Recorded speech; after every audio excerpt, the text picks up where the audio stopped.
Solo la ortésica de la extremidad inferior lleva un ciclo académico completo en la parte de biomecánica, pero lo vamos a resumir en unos minutos por acá para que todos conozcamos un poco de qué se trata esto. Bueno, oímos la palabra órtesis y nos preguntamos qué puede hacer órtesis. Tenemos aquí a 3 usuarios de la escuela que son muy colaboradores y siempre están dispuestos a que podamos mostrar qué es lo que ellos están utilizando. En el primer caso tenemos a un chico con unas órtesis cortas que nosotros llamamos AFO, ya vamos a ver de qué se tratan. Al centro tenemos otro paciente utilizando un CAFO. Y en el último, al caballero de amarillo, también tenemos que utilizar un CAFO, pero también vemos que tiene unas muletas, un dispositivo auxiliar también. Pero ¿qué es una órtesis? Una órtesis, podemos encontrar muchas definiciones si nos metemos en la web y buscamos, pero principalmente tenemos que entender que una órtesis es un dispositivo ortésico que nos va a ayudar a sustituir una función perdida. Podemos resumirlo de esa forma, nos está ayudando a sustituir una función perdida. Siguiente, por favor. Pero no solamente existen órtesis de la extremidad inferior, sino que tenemos una amplia gama. Podemos ver acá algunos como el que está en negro a su izquierda, que es lo que hablábamos antes de un CAFO, y lo mismo que está en el extremo inferior derecho. Tenemos otras de miembro superior, para hombro, tenemos unas para columna, otras cortas, esas de colores con naranja y amarillo, que son los AFOS para afecciones del tobillo, y también tenemos las diferentes plantillas. Esos entran dentro del concepto de órtesis. Siguiente, por favor. Y tenemos el otro término que ustedes han escuchado y que mencionaba, que es la prótesis. La prótesis sí nos va a sustituir un segmento corporal perdido, y al mismo tiempo que sustituye el segmento corporal perdido, nos va a estar sustituyendo la función de esa extremidad que se ha perdido. En este caso acá tenemos unas fotos de prótesis de la extremidad inferior, todas son a nivel transfemoral, es decir, la amputación fue realizada a nivel del fémur, y vemos que puede pasar en diferente, hombre, mujer, no hay cuestión que decir, eso solo le pasa a hombres porque tienen accidentes en moto o de tránsito, sino que nos puede pasar por diversas razones. Tumores, como ya la licenciada mencionaba antes, tumores, algunas enfermedades del sistema de la irrigación sanguínea, algunos accidentes de tránsito, otro tipo de accidentes traumáticos. Siguiente, por favor. Pues las prótesis también pueden ser de miembro superior como de miembro inferior. Miembro superior vemos aquí el caballero con una prótesis a nivel transradial, llamamos nosotros, la amputación sucedió a nivel de la parte del antebrazo, pero también vemos que tiene un gancho, pero las prótesis son infinidades, ahora ya tenemos otras que son con la forma de la mano, con una cosmética mucho más cercana, otras que se mueven por impulsos mioeléctricos, pero también podemos ver en la chica que tenemos en la foto que el hecho de empezar a usar una prótesis desde temprana edad, en este caso ella de una amputación congénita, ella nos muestra ahí toda la evolución que ha traído las diferentes prótesis que se encuentra utilizando. Así es que vemos que una prótesis y una órtesis también, si empieza a ser utilizada de temprana edad, puede ser que sea en caso de las órtesis, con un uso que no es permanente, sino que es temporal, pero también puede llegar a ser como doña Roxana, que nos comentaba desde la edad de 8 años que recibió su primer tipo de órtesis, lo sigue usando porque su función no es una función que se recupera, sino que su función la perdió, entonces su órtesis le va a ayudar para seguirla usando. Y pues en las prótesis que vemos en la esquina superior izquierda de la pantalla, vemos que hay de diferentes niveles. Ahí me faltó una parcial de pie, porque también hay prótesis para amputaciones parciales de pie. Tenemos una transtibial, un desarticulado de rodilla, una transfemoral y es un desarticulado de cadera. Siguiente, por favor. Eso es de forma general que podamos conocer qué es la diferencia entre una órtesis y una prótesis. En esta ocasión nos vamos a concentrar un poco en las órtesis y vamos a ver cómo se clasifican. Porque no solo podemos decir órtesis de forma general y eso abarca todo, sino que hay unas clasificaciones y lo podemos hacer en este caso en 2 grupos, según sus principios biomecánicos o según su nomenclatura por el segmento involucrado, que por terminología eso se ha considerado mayormente, y así lo vamos a encontrar en la literatura, por sus siglas en inglés. Y eso es FO, hablábamos de foot ortosis, órtesis de pie, AFO, la órtesis que va a involucrar tobillo-pie, CAFO, la órtesis que va a involucrar rodilla, tobillo y pie, HCAFO, que también nos va a involucrar tanto el tobillo, el pie, tobillo y rodilla, así como la cadera. Y así igual es la nomenclatura para miembro superior también, pero es importante que reconozcamos por el momento estos 4, de acuerdo a la nomenclatura. Eso por si en la literatura estamos leyendo y habla de un CAFO, mayormente en otras áreas de Latinoamérica le dicen órtesis larga, o un AFO hablan de órtesis corta, pero así como tenemos terminología en cada una de nuestras áreas, que es importante manejarla, es importante que lo tengamos acá también nosotros, pero al mismo tiempo también manejemos sus formas comunes en las que los pacientes pueden llegar a conocerlos. Y en cuanto a sus principios biomecánicos, podemos clasificarlas en unas órtesis de fijación, de corrección, de compensación o de descarga. Vamos a ver un poquito de esto más adelante. Siguiente, por favor. Ok, pero las órtesis, ¿qué van a hacer? ¿Qué va a hacer una órtesis? Podemos hablar de algunas tareas funcionales de estas. Y aquí les pido que hagan un poquito de memoria con lo que veíamos en el caso clínico y veamos qué es lo que estuvimos haciendo con ellas. Hablamos que una de sus tareas va a ser generar seguridad en la o las articulaciones que estén involucradas, corregir líneas de carga que no sean fisiológicas, va a apoyar a las funciones musculares perdidas o que se encuentran debilitadas. Al mismo tiempo que corregimos la línea de carga no fisiológica, también va a proveer estabilidad y en algunos casos nos va a ayudar a reducir el dolor. Siguiente, por favor.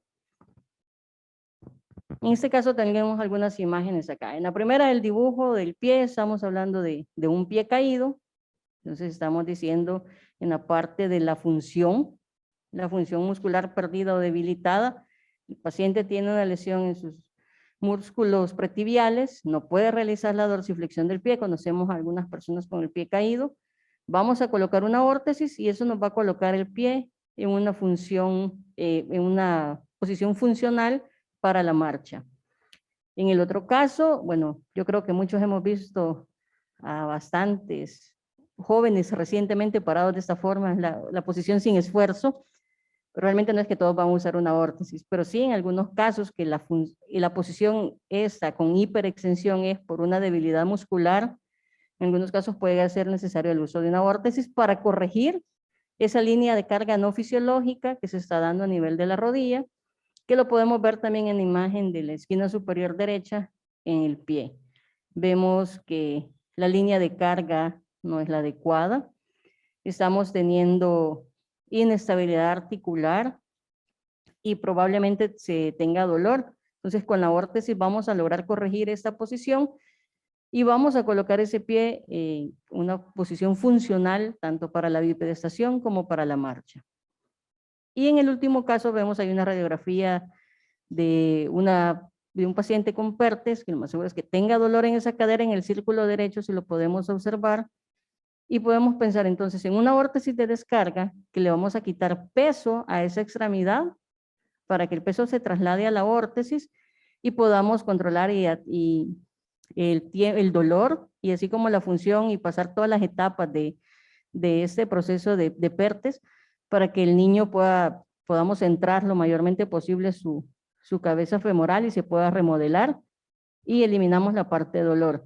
Esos solo son algunos ejemplos, porque pudiésemos encontrar muchas patologías y ejemplos en los que podemos decir que la órtesis que vamos a usar va a ser para generar seguridad en la articulación, para corregir línea de carga o para proveer estabilidad.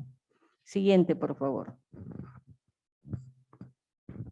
Bueno, pero las tareas no se logran de una forma sola, sino que hay ciertos elementos que tenemos que tomar en cuenta para que esas tareas se logren.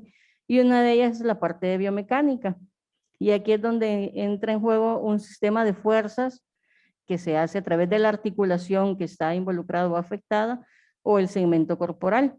Y eso se hace a través del diseño de los dispositivos. Obviamente si queremos tener alguna fuerza en alguna dirección, lo hacemos con material o con algunos componentes en específico. Siguiente, por favor. Les hablaba de los materiales y realmente los materiales son importantes para lograr la tarea.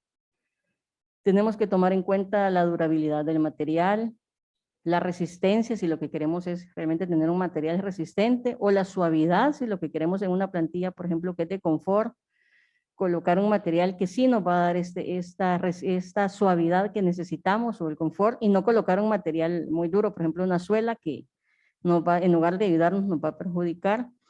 Y obviamente también conocer los componentes.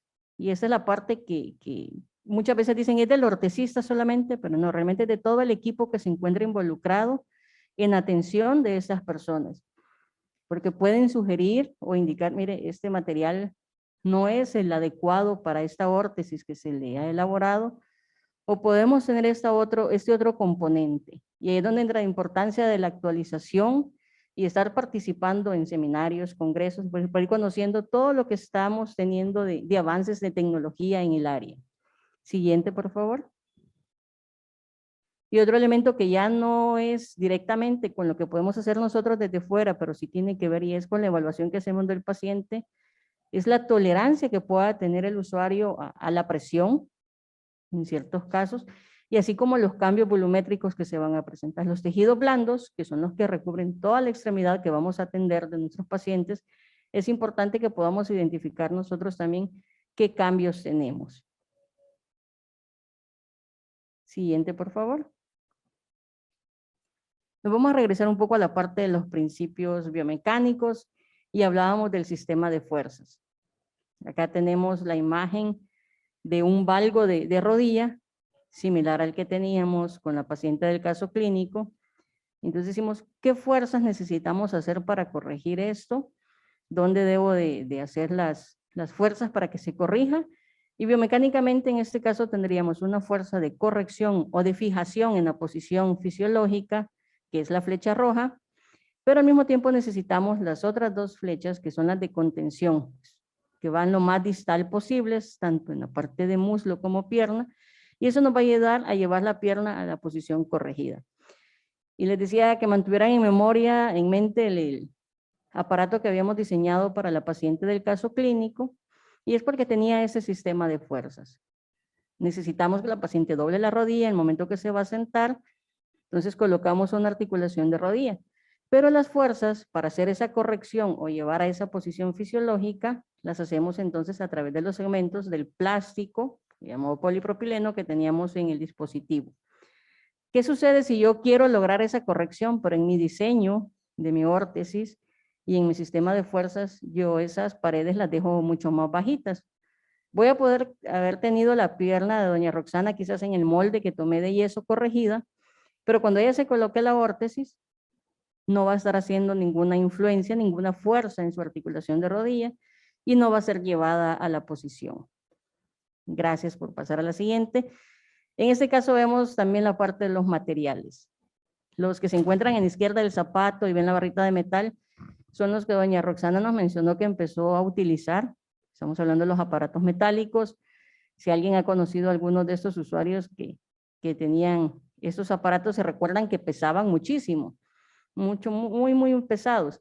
Pero esto ha venido evolucionando. Tenemos pacientes que todavía los piden, pero porque están siempre en su mente que si es pesa y es más fuerte, es porque nos está dando la parte de decir me va a funcionar.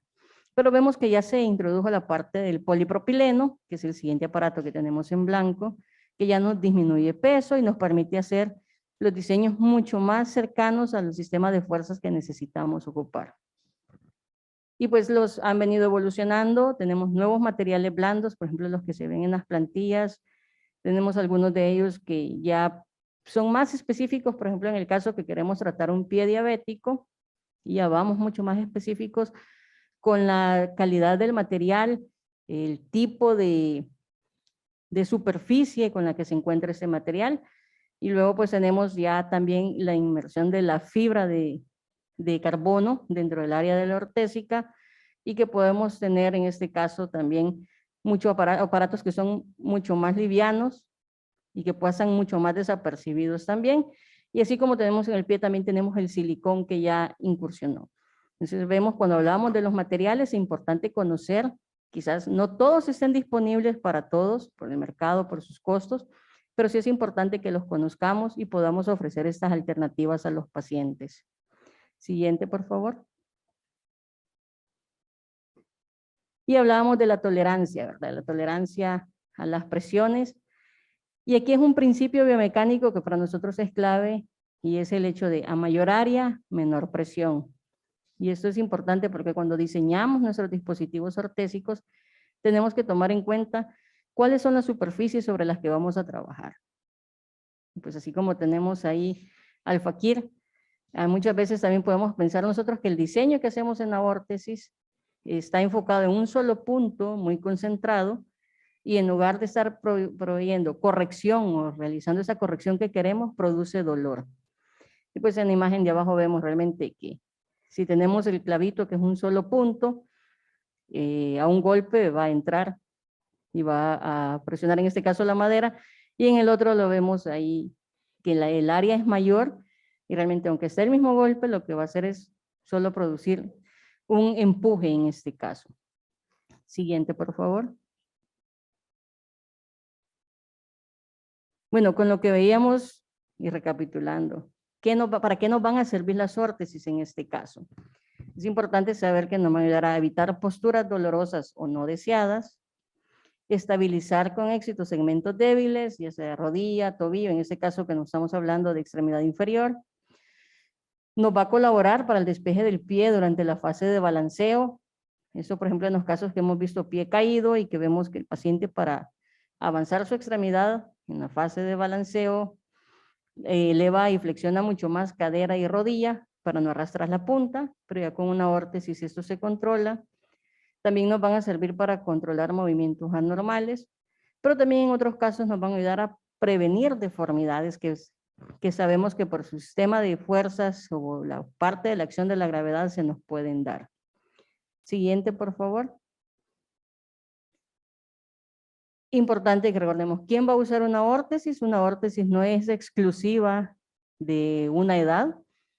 Podemos tener órtesis desde los recién nacidos, que en algunos casos se colocan, por ejemplo, podemos pensar en una escoliosis congénita y tenemos algunos dispositivos de inicio, luxaciones de cadera, tenemos jalones de Pavlik y otros. Podemos tener diferentes edades y diferentes patologías que nos van afectando. Entonces, sí es importante que recordemos que el uso de una órtesis no es exclusivo de un segmento, o que podamos decir nosotros nunca lo voy a usar. Existen órtesis que pueden ser de uso temporal, pero sí también existen otras órtesis que van a ser de uso permanente. Siguiente, por favor. Pero nos hacemos la pregunta entonces, ¿una misma órtesis para todos? Todos podemos haber conocido a 5 personas que le dio poliomielitis y quedaron con una afección. Y pensamos entonces, ok, voy a hacer 5 CAFOs en serie. ¿Es una producción en serie la que hacemos para los pacientes? La pregunta yo creo que esperaría que todos ustedes respondan que no, directamente. No es una producción en serie que se hace de órtesis, y ni porque sea una misma patología, o el mismo paciente con una monoparesia flácida de miembro inferior derecho, podemos tener 3, no es que la misma órtesis va a aplicar para todos. Siguiente, por favor. Es aquí donde es importante lo que habíamos hablado antes de dejar documentado. Para determinar qué tipo de órtesis va a ser necesaria para un paciente, es importante que tengamos su historial, pero no solo historial que me lo cuenta y yo lo escuché y hice la evaluación, sino que realmente que lo documentemos, porque eso sirve de referencia tanto para otros profesionales de otras áreas, como los mismos profesionales, colegas nuestros, que puedan seguir en la atención de un paciente. Pero ¿qué vamos a hacer? Hablábamos de un razonamiento clínico, obviamente de base tenemos que conocer todo lo que podemos considerar dentro de parámetros normales o estándar, para saber con respecto a esos qué es lo que se encuentra alterado. Debemos conocer al paciente en forma integral, conversar con él no solo porque nos dicen viene para una órtesis de la extremidad inferior, sino que tenemos que pensar, platicar con él, qué hace en su casa, cómo lo hace, quién más se acompaña, cuáles son sus expectativas. Recordemos que estamos hablando de una atención centrada en el paciente y no en la enfermedad. Entonces tenemos que ver esa parte donde tenemos que conocer al paciente en forma integral. Y no porque viene en la extremidad inferior me voy a olvidar de evaluar sus miembros superiores, su columna, sino que es todo. ¿Y qué vamos a evaluar? Pues la parte de los antecedentes, veíamos que es muy importante, rangos articulares, estabilidad articular, la fuerza muscular, su sensibilidad superficial, profunda, cortical, todo es importante y todo nos alimenta. Hablamos que entre más información tenemos de nuestro usuario, mejor puede ser nuestra sugerencia de tratamiento. Importante si se tiene acceso a algunos análisis de imagen, pues importante también tomar en cuenta y tener esas. Hay casos en los que van a ser sumamente necesarios esas imágenes para poder proseguir con el tratamiento que se está indicando. Y pues otra importante también, la marcha. Muchas veces se olvida analizar la marcha y aunque el análisis de la marcha lo hagamos en un entorno controlado dentro de la clínica y en una parte plana, es importante también que les preguntemos cómo es el entorno en el que él vive o se desplaza. Por ejemplo, en el caso clínico, si se recuerdan, mencionaba que la paciente, un aspecto que ella tiene que considerar siempre y ya le influye en otras áreas de su vida, que en la parte económica, es que ella no se logra transportar en el transporte público, sino que tiene que hacer privado, que le lleve su hijo, o pagar, ya sea un taxi, Uber, menciona ella. Entonces, todos estos elementos son importantes también que los tomemos en cuenta, porque imaginemos también, tenemos a un paciente donde dice, mire, yo utilizo la bicicleta, y hemos tenido pacientes de CAFO que nos dicen, ocupo la bicicleta para transportarme, yo tengo que tener control cuando elaboro el dispositivo, desde el diseño hasta que lo elaboro, que el momento de pedalear, para los que nos hemos subido en una bicicleta, sabemos que la rodilla la flexionamos más allá de los 90 grados. Entonces también tengo que tomar en cuenta eso, o una órtesis en la que sí flexiona la rodilla. Me dice, yo me transporto en bicicleta, pero venimos y diseñamos una órtesis en que la articulación de rodilla no se flexiona, entonces ya estamos yendo en contra también de lo que él utiliza. Siguiente, por favor. Tomar en cuenta, y muy importante, si hay ausencia o debilidad de los músculos, tanto para la bipedestación como para la marcha. Siguiente, por favor. Todos estos elementos que hemos visto antes de la evaluación nos van a ayudar aquí. Primero, ¿qué objetivos queremos lograr con el dispositivo ortésico? Que si tenemos que ser muy realistas, muchas veces tenemos que ser nosotros quienes aterricen a nuestros pacientes, porque piensan que con uno de los dispositivos van a recuperar completamente quizás las actividades que hacían antes, pero vemos que no siempre se da eso. Entonces es muy importante que podamos tener nosotros claros los objetivos. Luego también el diseño para lograr esos objetivos que se complementa con los componentes y materiales. Y es donde tenemos que ser muy claros en la selección. No va a ser lo mismo, por ejemplo, si yo pienso en el caso que compartí al inicio, y doña Roxana hubiese tenido problemas en sus miembros superiores, ya tenemos que pensar en un tipo de bloqueo de la articulación de rodilla diferente, donde en este que está utilizando ella necesita sus dos manos para subir los candados y poder desbloquear la articulación y sentarse. Pero si ella tuviese problemas con sus miembros superiores, tendremos que pensar en otra alternativa donde no necesitase tanto la función fina de la mano o de fuerza, sino que pudiésemos colocar un aditamento. Entonces es importante que también completemos con la información previa que recolectamos qué son los materiales que vamos a seleccionar para lograr los objetivos. Siguiente, por favor. Pero también me gustaría compartir con ustedes algunas consideraciones en cuanto a esto. Y es que lo que hemos presentado, lo que he hablado de los principios biomecánicos y todo, no son reglas universales.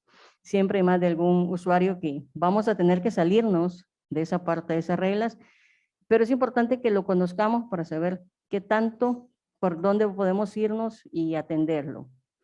Cada paciente es sometido a una evaluación desde su situación individual. No podemos decir, ok, aquí están sentados 10 pacientes que vienen por pie diabético, entonces la misma plantilla para los 10. Tenemos que evaluar cada uno de ellos y ver cómo están sus condiciones individuales. Importante no olvidar las situaciones medioambientales donde se maneja el paciente. En ese caso, por ejemplo, considerar si nos dice, mire, yo vivo en el mar, cerca del mar, en la playa, y me pasa eso. Entonces tengo que considerar yo, ok, ¿qué voy a colocar en las articulaciones? ¿Acero, titanio? Muchas veces también va a ser el factor económico que nos pueda limitar o pueda limitar al paciente, pero debemos de considerar todas las situaciones o explicarle realmente, decir, ok, él vive en una zona muy, muy caliente, entonces, ¿qué voy a colocar en la órtesis para poderle ayudar con esta parte? Hacer individualmente el ajuste y brindarle la seguridad de acuerdo a su nivel de actividad. Hablábamos, por ejemplo, con doña Roxana, su nivel de actividad 2, que lo podía hacer siempre utilizando un dispositivo auxiliar para la marcha al caminar fuera, pero también tenemos que ver si el paciente, por ejemplo, nos dice, mire, fíjese que en mi trabajo yo cargo 5 sacos de harina. Entonces tengo que pensar también cuál va a ser esa demanda individual que él tiene de colocarle peso a la órtesis y qué materiales voy a seleccionar. Y otra cosa importante, considerar el aspecto cosmético del dispositivo ortésico. Si muchas veces nosotros no utilizamos un calzado porque no nos gusta cómo se ve, también tenemos que considerar esta parte en los casos de nuestros pacientes de órtesis. Siguiente, por favor. Acá en esta me gusta un poco de las 4C y que tenemos que tomar en cuenta. Realmente control. Hablamos que la órtesis tiene que ser biomecánicamente correcta para alcanzar el objetivo que logramos. En esta parte es lo que hablábamos, el tema también materiales, sistemas de fuerzas, si, qué sucede, por ejemplo, si con la paciente que vimos en el caso clínico, la órtesis no me corregía esa posición funcional de la rodilla, entonces no voy a tener el control de lo que quiero lograr con el objetivo de la órtesis.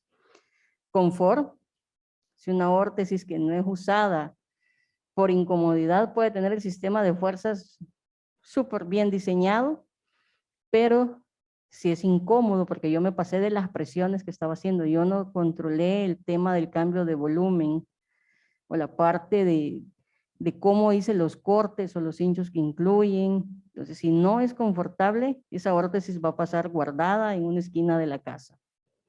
La cosmética, hablábamos, no debe ser algo que genere un aspecto visual que va a deprimir más al paciente.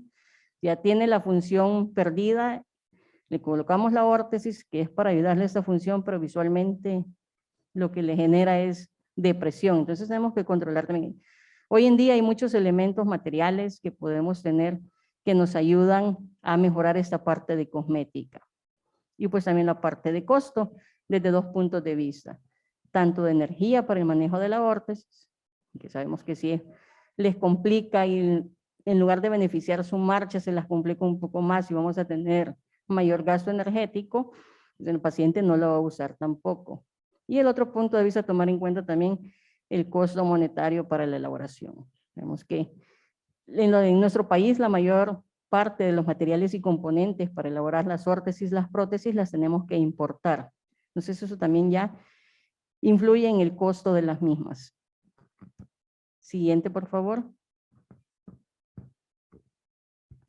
Y lo importante también es que tomemos en cuenta. Estamos hablando no solo de, porque es la órtesis, nos vamos a enfocar en eso, sino que tenemos una atención integral de la persona y la importancia en este caso que sepamos a qué otros profesionales podemos referir.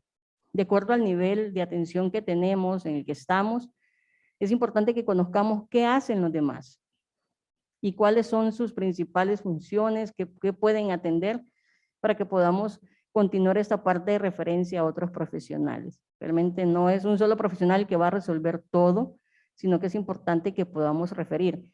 En este caso, para nosotros como ortesistas, protecistas, un elemento clave son la parte de los fisioterapeutas, porque en algunos casos, en la atención ideal, tendríamos que tener a nuestros pacientes que han sido atendidos con un tratamiento preortésico o preprotésico en los casos que aplique, pero también reenviarlos con ellos, por ejemplo, para reeducar la marcha y haciendo uso de la órtesis o de la prótesis, y también a otras partes que quizás en ese caso, por ejemplo, si en el caso que les presentaba al inicio, ella nos dice, mire, tengo depresión, y si consultamos ya atendió al médico que corresponde, pues muchas veces nosotros no podemos hacer la referencia directa, pero podemos orientar a nuestros pacientes hacia dónde ir y buscarla. Pues otra cosa importante a tomar en cuenta es si la órtesis va a ser de un uso temporal o permanente, para que podamos orientar nosotros a los pacientes, y sobre todo no olvidar la parte de la empatía. Eso será muy importante para que podamos nosotros atender a cada uno de esos usuarios que nos van llegando y que podamos pensar. Muchas veces no pensamos que podemos ser nosotros los que necesitamos usar eso, pero hasta el hecho de una plantilla que tengamos que usar nos cambia.